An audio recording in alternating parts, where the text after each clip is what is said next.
Hello friends, आपका जेके biology class में स्वागत है।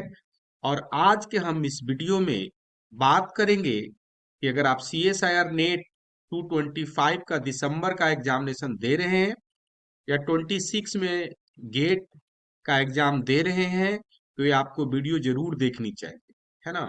तो आइए हम यहाँ पर बात करने वाले हैं कि क्या क्या महत्वपूर्ण सवाल 225 दिसंबर में और खास करके एक important topic method in biology से क्या क्या पूछे जाते हैं, उसके बारे में हम आपसे बात करेंगे। ठीक है। और ये बातें आपको दो बातें अनुभव करा देगी। पहली बात कि क्या आपकी तैयारी अच्छी तरीके से है या नहीं है, और दूसरी बात कि अगर आप इसकी तैयारी है अच्छी तरीके से तो इसका मतलब है कि आप इस बार एग्जामिनेशन में पास होने की आपकी पूरी संभावनाएं हैं। दो बातें, अगर आप नए स्टूडेंट हैं तो कम से कम आपको ये पता चल जाएगा कि हमको क्या पढ़ना चाहिए और कौन कौन से महत्वपूर्ण पॉइंट को हमको पढ़ते समय ध्यान में रखना चाहिए। पहली बात, ट्रांजिनिक प्लांट के बारे में आपको आइडिया होना चाहिए कि ट्रांजिनिक प्लांट कैसे बनाया जाता है। और खास करके ट्रांजिनिक प्लांट में एग्रोबैक्टीरियम मेडिएटेड जीन ट्रांसफर का जो मेथड है, कैसे एग्रोबैक्टीरियम ट्रांसफर करता है, और साथ में उसमें टीआई प्लास्मिड में जो वीर जीन है उनके क्या क्या रोल्स हैं।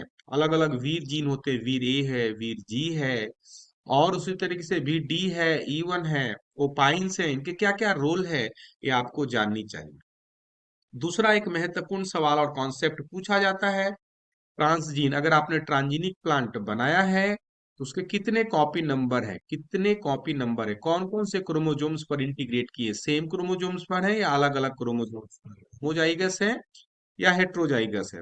इन तीनों तरीकों को आप अप्लाई करके जेनेटिक अप्रोच कर सकते हैं, क्रॉसेस कर सकते हैं, साउथर्न ब्लॉट हाइब्रिडाइजेशन कर सकते हैं और वेस्टर्न ब्लॉट कर सकते हैं। इन तीनों मेथड के अप्रोच से अलग अलग चीजें पता लगाई जा सकती है, क्या प्रोटीन का एक्सप्रेशन हो रहा है या नहीं हो रहा है, हो रहा है तो कितना हो रहा है। अब बात करते हैं तीसरा पॉइंट, स्टैटिकल मेथड। ये बहुत महत्वपूर्ण पॉइंट है, इसे दो सवाल अक्सर एग्जाम में पूछे जाते हैं। सबसे सिंपल सवाल, किसी भी डेटा सेट का मीन मीडियन मोड निकालना आपसे आ सकता है ना। डेटा का डिस्ट्रीब्यूशन कैसा है, नॉर्मल है, बाइनोमियल है, पॉइजन है, और साथ साथ स्क्यूनेस। अगर डेटा का डिस्ट्रीब्यूशन नॉर्मल नहीं है तो मतलब स्क्यूनेस मतलब डिस्टॉर्शन इन शेप होगा। स्क्यूनेस जिसको हम लोग कहते हैं positive skewness, negative skewness. Data का रिप्रेजेंटेशन के लिए कौन सा मेथड अच्छा है, कौन सा मीन मीडियन मोड कौन सा अच्छा है। ठीक है। और कोरिलेशन एनालिसिस, अगर दो डेटा पॉइंट हैं, दो डिफरेंट डेटा सेट हैं, अलग अलग डेटा सेट हैं, अलग अलग पहलू के लिए लिए गए हैं, तो दोनों के बीच कोई कोरिलेशन है या नहीं है। Parametric test, non parametric test, कौन कौन से टेस्ट पैरामीट्रिक टेस्ट के अंतर्गत आते हैं, कौन कौन से नॉन पैरामीट्रिक टेस्ट के अंतर्गत आते हैं। दोनों में से अच्छा टेस्ट कौन सा है और क्यों अच्छा है, ये बातें आपको जानकारी रहनी चाहिए। साथ ही साथ टी टेस्ट, एनोवा एंड काई स्क्वाड टेस्ट, ये तीनों टेस्ट के बारे में आपको बेसिक आइडिया होना चाहिए। सही है। चलिए तो अब हम आगे बढ़ते हैं। अगला पॉइंट है जो मॉलिक्यूलर मार्कर की बात करते हैं। मॉलिक्यूलर मार्कर के क्या फीचर्स होते हैं, साथ साथ R A P D, S N P, R F L P, F L P और भी वेरिएबल नंबर टैंडम रिपीट के मॉलिक्यूलर मार्कर के बारे में आपको आइडिया होना चाहिए। कोडोमिनेंट मार्कर, कैसे आप होमोजाइगस और हेट्रोजाइगस को डिफरेंट करते हैं, है ना। ये कोडोमिनेंट मार्कर के अंतर्गत आता है। और सबसे महत्वपूर्ण, रिकम्बिनेंट डीएनए टेक्नोलॉजी। कोई भी एग्जाम है, चाहे गेट हो, सीएसआर नेट हो, है ना, ये सवाल छूटता नहीं है। और सवाल का पैटर्न बहुत कंसिस्टेंट रहता है। पहला सवाल का जो पैटर्न रहता है कि रिस्ट्रिक्शन डाइजेशन किया जाए, और उसका एनालिसिस पैटर्न देखिए। और यह इस बात पर निर्भर करता है कि किसने उसमें रिस्ट्रिक्शन डाइजेशन की क्या साइट्स हैं।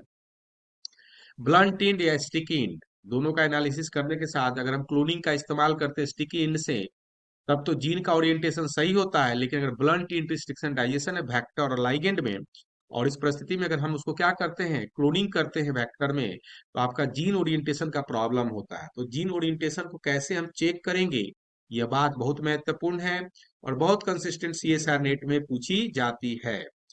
अब बात करते हैं प्रोटीन डाइजेशन, ये भी बहुत महत्वपूर्ण है, बहुत फ्रिक्वेंटली एग्जाम में पूछे जाते हैं।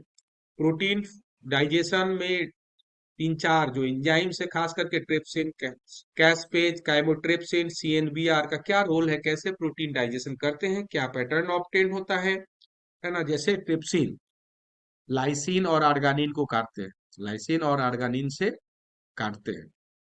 तो सही है या गलत है आप बताइएगा। ठीक है।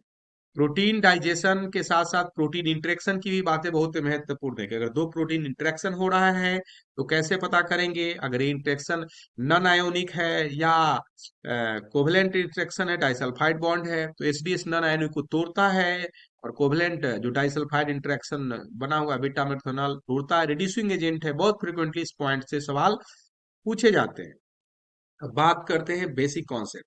आपको आना चाहिए कि माइक्रोएरे क्या है, आरटीपीसीआर क्या है, सैंगर मेथड ऑफ सीक्वेंसिंग बहुत महत्वपूर्ण है। बहुत फ्रिक्वेंटली सवाल अलग अलग एग्जामिनेशन में खूब पूछे जाते हैं। इनका सीक्वेंसिंग मेथड का आधार क्या है ना, और खास करके गेट के लिए बहुत महत्वपूर्ण है। सीक्वेंसिंग के लिए आपको क्या बना देंगे, बिल्कुल इस तरह का ग्राफ बना देंगे और बोल सकते हैं कि इसका क्या सीक्वेंस हो, सीक्वेंसिंग को पढ़ना कैसे मेथड काम करता है, इसको डायडिडॉक्सी मेथड भी कहते हैं। ठीक है। और साथ साथ ये बहुत महत्वपूर्ण आजकल पूछा जा रहा है कि वेस्टर्न ब्लॉट से भी ज्यादा महत्वपूर्ण प्राइमर डिजाइन, कैसे आप प्राइमर बनाएंगे कि वो प्राइमर स्पेसिफिक होगा। अगर आप कोई डीएनए का सीक्वेंस दे देंगे और उसको प्राइमर बनाने आपको आना चाहिए। साथ साथ डीएनए फुटप्रिंटिंग, डीएनए फुटप्रिंटिंग क्या है, क्यों इस्तेमाल करते हैं, चीप से इम्यूनो प्रिसिपिटेशन से क्या उपयोग है, ईसीजी, पैच क्लैंप, ये मेथड के बारे में आपको बेसिक आइडिया होना चाहिए। इससे 2 से 3 सवाल निश्चित पूछे एग्जाम में जाते हैं। माइक्रोस्कोप टेक्निक, माइक्रोस्कोप टेक्निक से एक आध सवाल निश्चित रहते हैं, अलग अलग पैटर्न से अलग अलग टाइप्स। जैसे रिजोल्यूशन क्या है, कैसे रिजोल्यूशन निकालते हैं, है ना, वेवलेंथ बढ़ेगा तो रिजोल्यूशन घटेगा या नहीं घटेगा। न्यूक्लियर एपर्चर क्या होता है, क्या कोरिलेशन है, लिमिट ऑफ रिजोल्यूशन क्या है, अलग अलग प्रिंसिपल, कॉन्फोकल कैसे काम करता है, फ्लोरोसेंस माइक्रोस्कोपी में जो प्रोब है फ्लोरोसेंस है ना, तो कैसे काम करते हैं, क्या एक्साइटेशन होता है, क्या एमिशन होता है।